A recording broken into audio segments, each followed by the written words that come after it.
देश की अदालतों में अनगिनत मामले ऐसे चल रहे हैं जिसमें जो निस्तारण बहुत ही आसानी से हो जाना चाहिए था वो नहीं होता है। उसका कारण क्या होता है कि एक तो पुलिस अपना मनमाना रवैया करती, पुलिस अपने को कई बार कानून से ऊपर समझती है और मैजिस्ट्रेट भी कई बार इतने गैर जिम्मेदार होते हैं कि लोगों की जिंदगियां बर्बाद करने में उनका भी बहुत बड़ा रोल होता है। ऐसे ही एक मामले में जो कि गुजरात का है, तुषार भाई नाम के एक व्यक्ति के खिलाफ क्रिमिनल केस हो जाता है कुछ मामलों को लेकर। कुछ दुकानों के आवंटन का मामला था, इसमें क्रिमिनल केस होता है और उसके बाद में सिंपल सा प्रोसेस है कि जिसके खिलाफ भी केस होता है वो एंटीसिपेटरी बेल के लिए जाता है।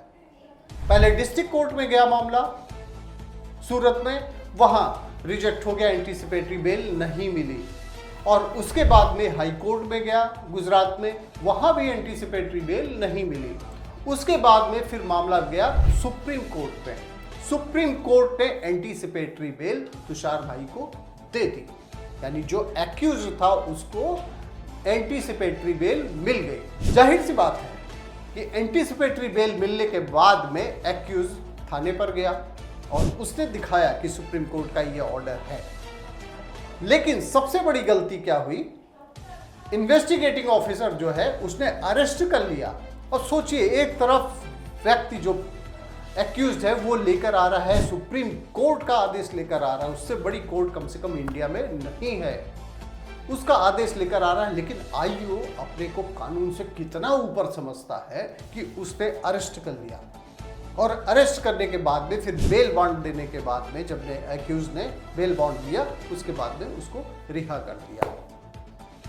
लेकिन फिर मामला जब गया वहां पे मजिस्ट्रेट के सामने, वहां पुलिस ने रिमांड मांगी और मजिस्ट्रेट ने रिमांड भी दे दी। इसको सिंपल सी बात में आप ये समझिए कि जब सुप्रीम कोर्ट ने एंटीसिपेटरी बेल दे दी है तो अरेस्टिंग नहीं हो सकती थी और अरेस्टिंग होने के बाद में पुलिस रिमांड भी मांग रही। एक गलती, एक तो अरेस्टिंग, दूसरा फिर रिमांड भी मांग रही है। रिमांड मांगने का मतलब यह है कि उसको पुलिस कस्टडी में फिर से भेज दिया गया। बाद में बेल आउट हुआ जो एक्यूज था, मामला फिर वहां गया सुप्रीम कोर्ट में जिसने ये आदेश दिया था और सुप्रीम कोर्ट ने इस मामले में बहुत तगड़ी कार्रवाई की। कंटेम्प्ट का मामला चलने के बाद में जिसमें कई सारे हायर अथॉरिटीज भी थी जिनको तो छूट दे दिया सुप्रीम कोर्ट ने कंटेम्प्ट की प्रोसीडिंग से, लेकिन दो लोगों को छूट नहीं दिया।